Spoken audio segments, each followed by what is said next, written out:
చిన్నప్పుడు సాయంత్రం స్కూల్ నుంచి రాగానే ఒక గంట గంటన్నర మమ్మల్ని బయట ఆడుకొనించేవాళ్ళు. ఆ తర్వాత వెంటనే రెడీ చేసి ట్యూషన్కి తరిమేసేవాళ్ళు అనమాట. ట్యూషన్కి వెళ్ళేటప్పుడు పుస్తకాల సంచితో పాటు ఇంకొక వస్తువు మా వెంట తీసుకొని వెళ్ళేవాళ్ళు. ఏ వస్తువు ఉన్నా లేకపోయినా ఆ వస్తువు మటుకి చాలా మ్యాండటరీ.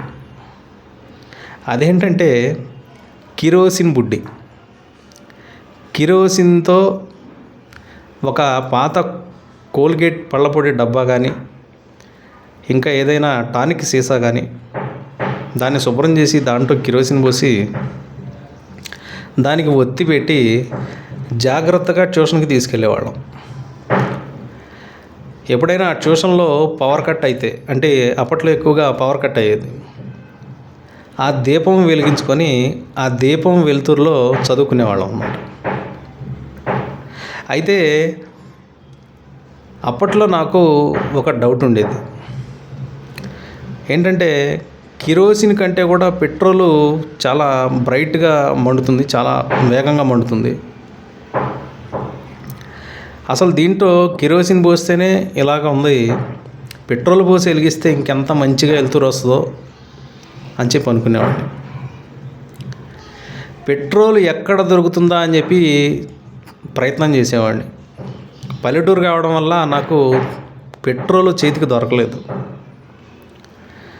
ఆ పెట్రోల్ కనుక నాకు దొరికింటే ఆ కిరోసిన్ బదులు పెట్రోల్ పోసుకొని ట్యూషన్కి తీసుకెళ్ళి వాళ్ళందరికీ ఈ పెట్రోలు ప్రతాపం ఎంత బాగుంటుందో చూపించాలి అని అనుకున్నాను అనమాట. కానీ అవకాశం దొరకలేదు. అయితే చదువు అయిపోయింది. కొన్ని రోజుల తర్వాత నేను కొంత నాలెడ్జ్ పెరిగిన తర్వాత తెలిసిన విషయం ఏంటంటే,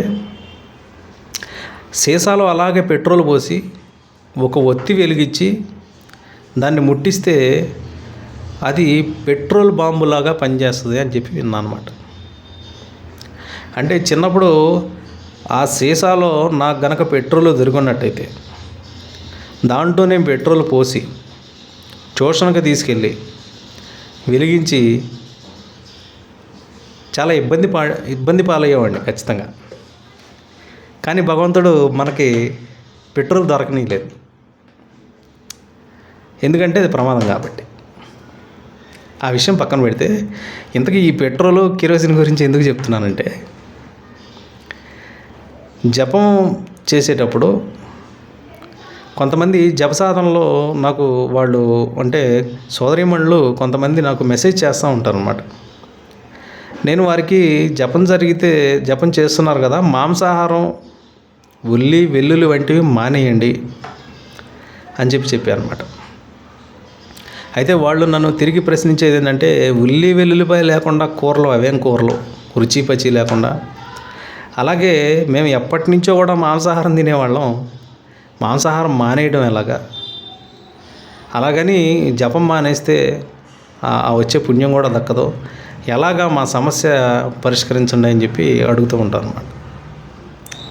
కొంతమంది ఈ మాంసాహారం తినడం వెనుక ఉన్నటువంటి పాపపుణ్యాలు, మోరల్ వాల్యూస్ గురించి మాట్లాడేవారు. అది ఏం తప్పు, మనం ఎప్పటి నుంచో తింటున్నాం కదా, అవి ఆహారంగానే పుట్టాయి, వాటిని తింటే ఏం పాపం అని చెప్పి ఈ మోరల్ వాల్యూస్ నాకు చెప్పడం కూడా మొదలుపెట్టారు. నేను అవి పాపమా పుణ్యమా, మంచిదా చెడా అనే విషయం గురించి నేను మాట్లాడలేదు వాళ్ళతో. నేను చెప్పింది, ఈ జపానికి మీరు తినేటువంటి ఈ ఆహారం సెట్ కాదు, అది మంచి చెడు అనేది పక్కన పెట్టండి, దాంట్లో పాపపుణ్యాలు కూడా తీసి పక్కన పెట్టండి. మీరు ఈ జప సాధన చేస్తున్నారు కాబట్టి మాంసాహారం అవాయిడ్ చేయాలి. మాంసాహారం తీసుకొని చేసేటువంటి సాధనలు వేరే ఉన్నాయి. అవి ఎలాంటివి అంటే ఈ పెట్రోల్ లాంటివి, పెట్రోల్ బాంబు లాంటివి అన్నమాట. ఇప్పుడు ఆ కిరోసిన్ సీసాలో కిరోసిన్ పోస్తేనే దాని వెలుతురులో కూర్చొని కాసేపు చదువుకోగలం. లేదు నేను పెట్రోల్ పోస్తాను, దాని కింద కూర్చొని చదువుకుంటాను అంటే వీలవదు. దాని పర్పస్ వేరు. పెట్రోల్తో జరిగే పని దాని అవసరం ఉన్నప్పుడే దానికి తగ్గటువంటి ఏర్పాట్లు చేసుకొని దాని సాధనలు చేయాలి. నేను చెప్పేది క్లియర్గా అర్థమైందని అనుకుంటున్నాను అన్నమాట. అంటే మీరు చేస్తున్న సాధనకి ఈ ఆహారం సెట్ కాదు. మీకు పాపమా పుణ్యమా మంచా చెడా అనేది పక్కన పెట్టేసేయండి. మీరు ఒక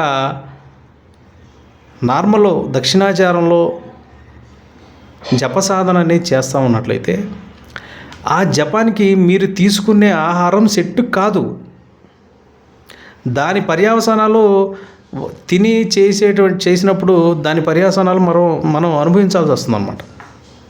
అందుకు మీరు ఆ సాధనలో ఉన్నప్పుడు ఖచ్చితంగా ఆపేయండి.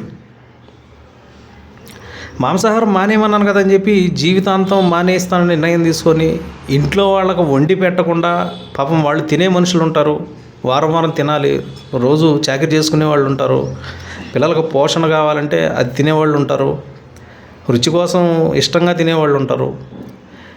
మీ వల్ల చుట్టుపక్కల వాళ్ళు ఇబ్బంది పడుతూ ఉంటారు.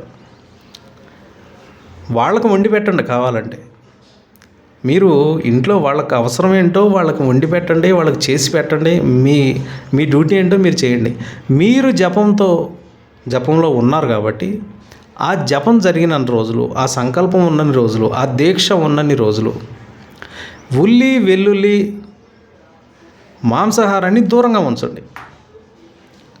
ఎందుకంటే అది ఒక కిరోసిన్ దీపం లాంటిదే, లేదా తైలంతో ఉన్నటువంటి దీపం లాంటిదే.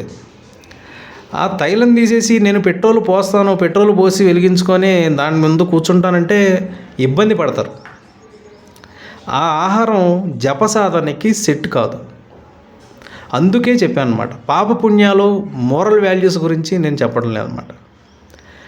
మీరు చేసేటువంటి పనికి అది సెట్ కాదు. అంటే దానికి సపోర్ట్ చేయదు మీరు తినేటువంటి ఆహారం.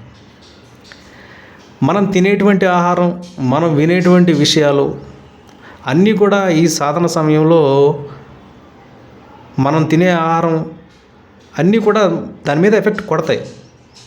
మన సాధన యొక్క పురోగతి మీద ఎఫెక్ట్ కొడతాయి, సాధన అనుభవాల మీద కూడా ఎఫెక్ట్ కొడతాయి అన్నమాట. కాబట్టి నేను చెప్పేది ఏంటంటే మీరు జపంలోకి వెళ్ళి ఇంట్లో వాళ్ళందరినీ శాకాహారులుగా మార్చేసి ఇబ్బంది పెట్టాల్సిన పని లేదు.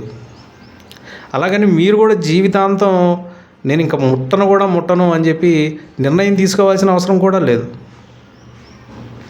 మీరు వాళ్ళ కోసం చేయాల్సినవి చేసి పెట్టండి, వాళ్ళకి ఇష్టమైన ఆహారాలు చేసి పెట్టండి, వాళ్ళ కోసం ఉల్లి వెల్లుల్లి వేసి చేసి పెట్టండి. మీరు సాధనలో ఇన్ని రోజులు, ఇన్ని నెలలు మీరు కంప్లీట్గా జప సాధనలో ఉంటారు కాబట్టి ఆ ఉన్న నాళ్ళు ఈ పదార్థాలకు దూరంగా ఉండండి. తర్వాత మీకే అర్థమవుతుంది దాని ప్రభావం ఎంత పర్ఫెక్ట్గా ఉంది, అది ఎంత ప్రభావవంతంగా మన జీవితాన్ని మారుస్తుంది అని తెలుసుకున్నప్పుడు సహజంగానే మీకు దాని మీద దూరం పెరిగిపోతుంది అన్నమాట. లేదు అయినప్పటికీ నాకు ఇంకా కోరిక తగ్గలేదు అనుకున్నారా, ఆ జపం నుంచి వాటన్నిటి నుంచి దూరంగా ఉన్నప్పుడు మీరు మీ ఆహార నియమాలో మీ ఆహారాన్ని మీరు తినేసేయచ్చు. కాబట్టి నేను చెప్పే విషయం మీకున్నటువంటి సందేహాన్ని నివృత్తి చేసిందనే నేను అనుకుంటున్నాను. ఇంకా వాళ్ళు అడిగినటువంటి మరికొన్ని ఆసక్తికరమైన విషయాలు ఉన్నాయి. ఏంటంటే వాళ్ళు పీరియడ్స్ టైంలో ఎలాగా ఉండాలి ఏంటి అనేది కూడా నన్ను అడగడం జరిగిందనమాట. అయితే నాకున్నటువంటి పరిజ్ఞానంతో వాళ్ళ సందేహాలని నివృత్తి చేయడానికి ప్రయత్నం చేస్తాను. మరిన్ని వీడియోల కోసం శ్యామాకి సబ్స్క్రైబ్ చేయండి, కామెంట్ చేయండి, షేర్ చేయండి.